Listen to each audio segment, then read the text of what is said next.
What's going on, everybody?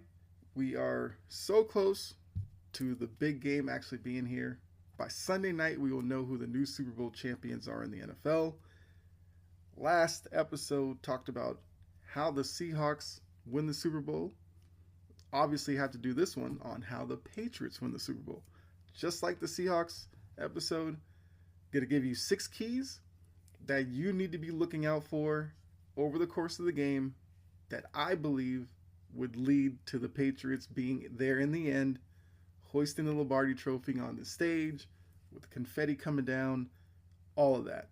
The trophy presentation where they have, like the former great walking amongst the fans up to the stage. You know how all that goes. So the Patriots want to be up on that stage. These are the 6 keys, according to me, to get it done. First, Drake May. The moment, I'm sure there's a lot of adrenaline going. There's a lot of, kind of uneasiness with the big stage and knowing what this game means. I think Drake May is a bit of a low-key character, so it may not affect him as much, but his teammates are going to be ultra hype. He has to be that calming figure. And then out on the field, he's going to have to be strong with the football in the pocket. Don't allow that defensive front from Seattle the opportunity to get a strip sack or just to knock the ball out of his hands and get a turnover to lead to a short field for Seattle. So Drake May is going to have to be strong in the pocket when he steps up, 2 hands on the ball, which is something that he's referenced before, and be decisive. There's nothing there. He sees an opening, use his legs. He's going to have to do that in this matchup. So Drake May, first key. That's the obvious, the quarterback. It's a quarterback-driven league, right? Second one, Ramondre Stevenson, Travion Henderson need to be productive in the run game. And it may not necessarily show up in terms of yards per carry or anything like that, but don't have any, negative plays in the run game. Get yards. If that's Ramondre, he's got to run tough, get those hard yards after contact. He's been the most productive running back in the postseason. He needs to be that yet again on Sunday. And Travion Henderson has to be that, change of pace, obviously. I would love to see Travion break off a long run or two in this one. But I do think the Patriots will try to utilize that running game to slow down the defensive front from Seattle. And they're going to have to take advantage of those opportunities. And obviously, ball security. Big deal. 3, the O-line. Outside of also creating running lanes for those guys, this might be their toughest matchup. Looking at going through the Chargers defense, the Texans defense, which probably was the toughest, let's be real. The Broncos defense was another tough one. Now they get their 4th tough defense in a row. And the names DeMarcus Lawrence, Byron Murphy, Leonard Williams, Derek Hall. If we go through the game Sunday and we don't hear any of those names, the O-line did their job, and it's probably likely the Patriots are winning the Super Bowl. So Campbell, Wilson, Bradbury, Nwenu, Moses. Plus, there will probably be some Mumford and, obviously chipping from Henry or Hooper, running backs helping. But those 5 guys up front have to be strong. 4, limit yards after the catch.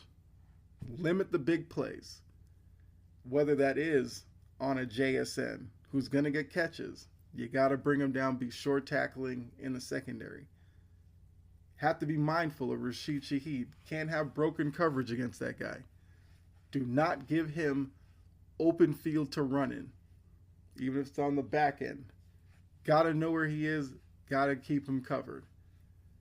Spillane, Christian Ellis. When Darnold dumps the ball off to Kenneth Walker, both of them and the linebacking group have to be short tackling. Kenneth Walker is very good at breaking tackles. Can't allow that. Gotta bring him down before he gets going as well. So, limit yak, yards after catch. Limit big plays. That's the main thing for the defensive secondary, which includes Marcus Jones as well, who, moves around a lot, but gotta limit the big plays after the catch. 5, special teams. Rashid Shaheed, I would say, is probably the most dangerous returner that the Patriots will have faced on this run. Marvin Mims with Denver is a good one as well. But obviously they were playing in a blizzard in the second half in that one. But even when Mims was given his opportunities, Brendan Schooler in that group was really good at getting him down to the ground. They're going to have to be even better against Shaheed because Shaheed is so dangerous in the return game. Now, I do think, Vrabel has a decision to make. Do you tell Borregales to just kick it out of the back of the end zone? Do you target, obviously, the other returner? Or, kick it maybe like 5 yards deep in the end zone and make Shaheed decide if he wants to bring it out. And if he does, get him to the ground as quickly as possible. And be disciplined in your pursuit lanes, because Shaheed can change direction on a dime. And you may think you have him bottled up. He makes one cut, and now you're chasing him, and yeah, he's gone. So, special teams, Brendan Schooler, that's a name you'll probably hear a lot if Shaheed is getting a few returns, because he has been so good. He's an all-pro for a reason. He's a really good special teamer. 6th, final one, Josh McDaniels. Josh McDaniels has experience in the Super Bowl. He's obviously play called through several of them. With Brady, obviously, and has won some.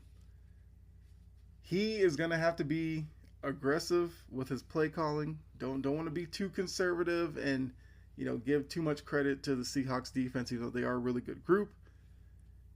Whatever tricks he may have in his bag, at the end of the night, don't leave any stone unturned.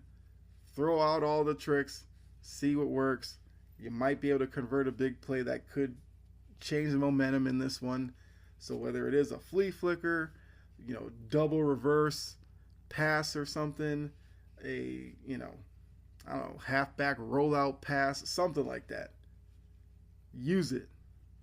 You're the underdog anyway.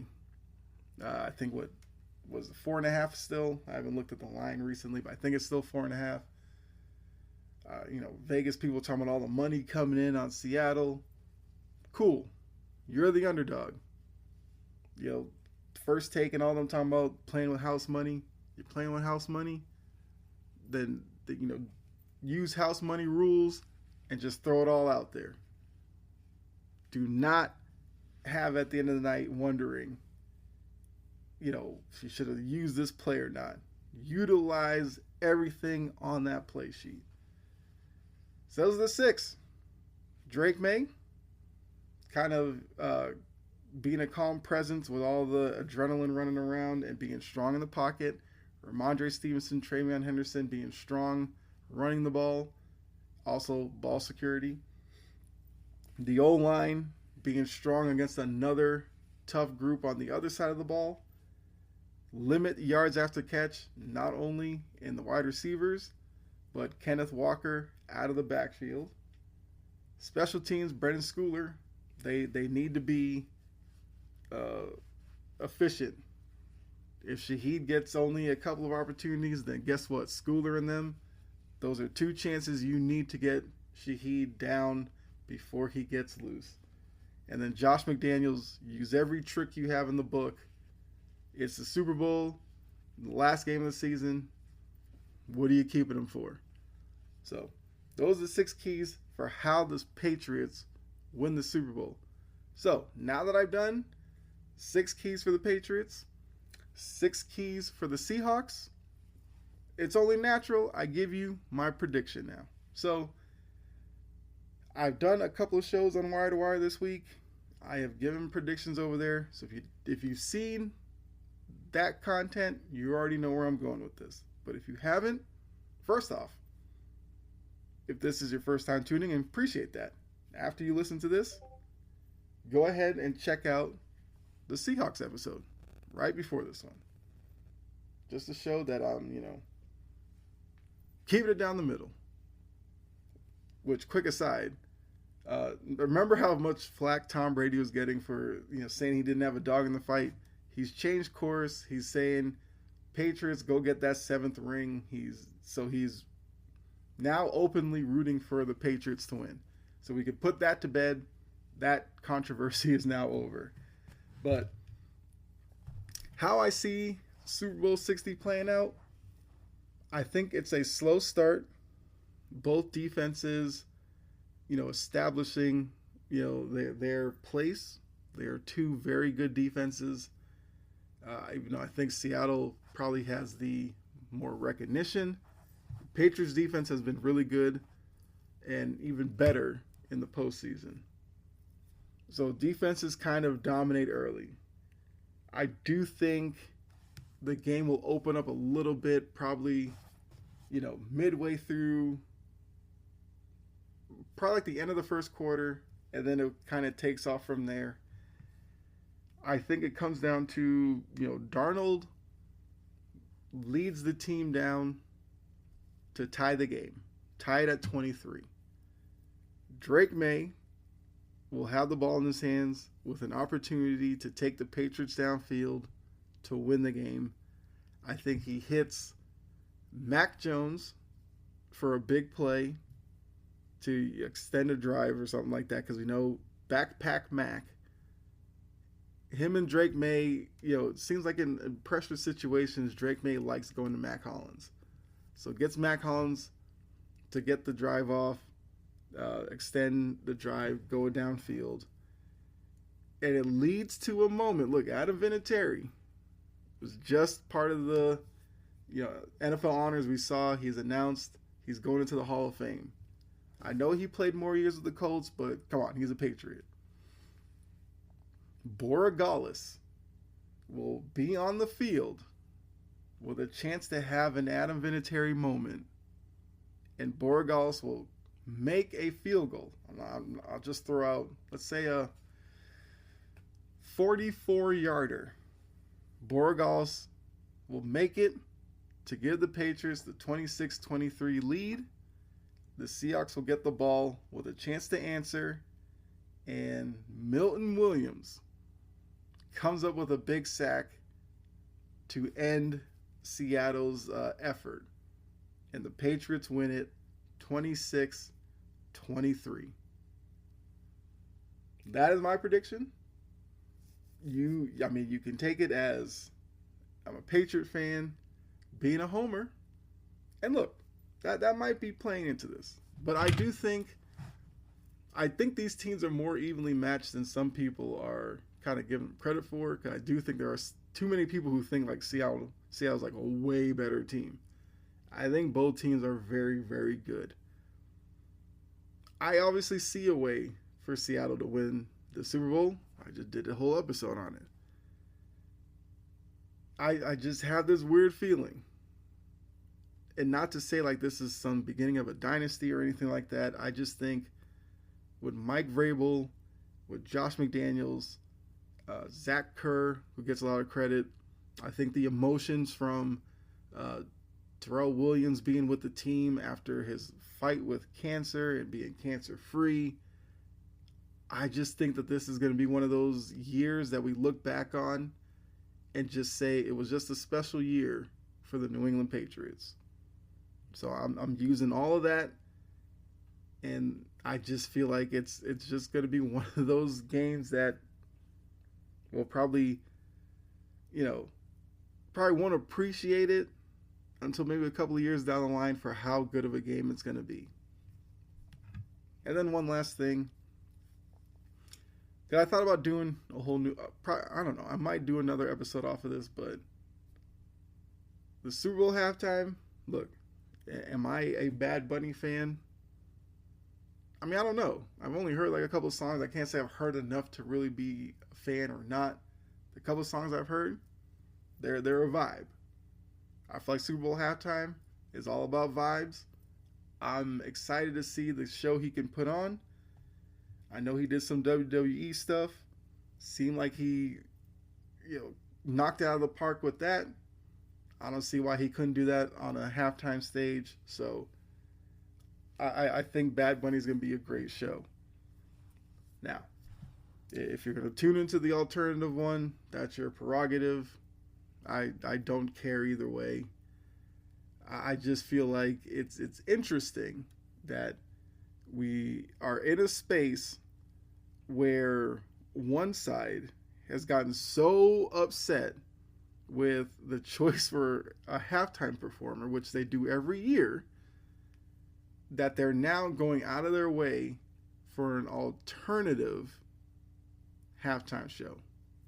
Yet, it's from an organization that talks about they're all about, they're not about dividing, not about division, but you create an alternative Super Bowl show.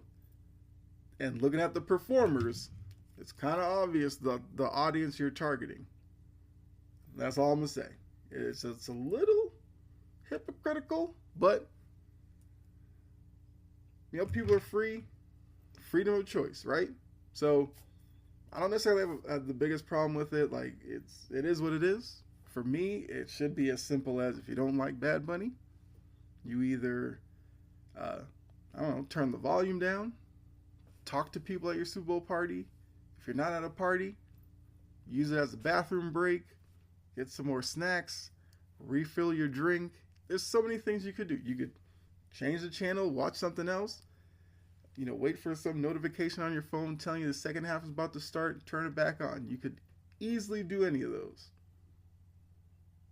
But I also don't want the Monday morning that we're going to get, because we get it every year, with all the worst halftime show ever.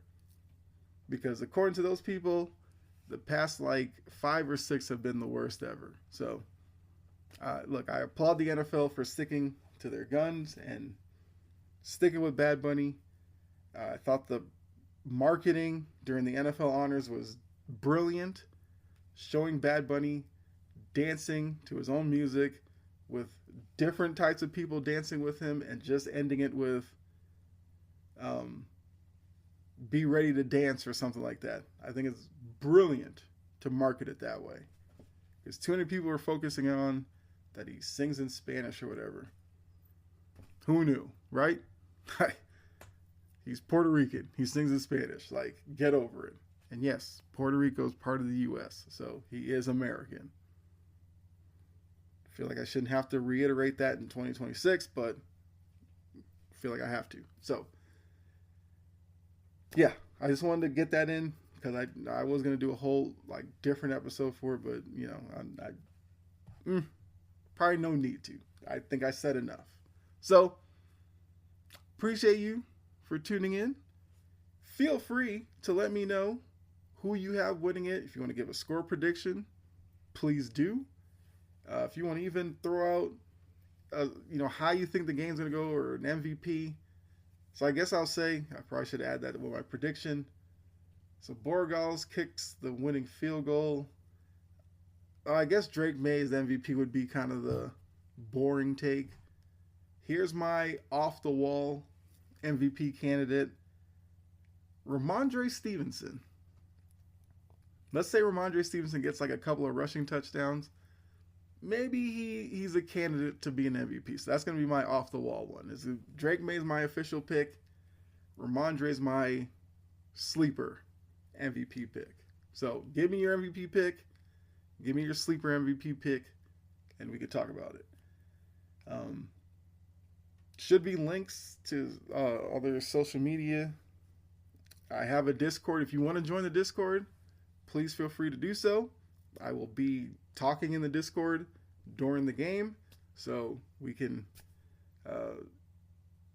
you can be in there and interact during the game as well. So appreciate you for tuning in. Hopefully you enjoyed it. If you did, any feedback is good feedback to me. And if you have some negative comment and how to make the show better, I'm here for it. So thanks again. Enjoy your day. Enjoy your weekend. Enjoy the game. Next time you hear from me, we will know who the Super Bowl champion is. Actually, I might do an episode before. Either way, next time we talk NFL, it will be after the Super Bowl. I might do an NBA episode before the game. But either way, check out the Seahawks episode if you haven't, so you get both sides of the argument for me. But yeah, once again, be safe. God bless. I will talk to you next time. All right.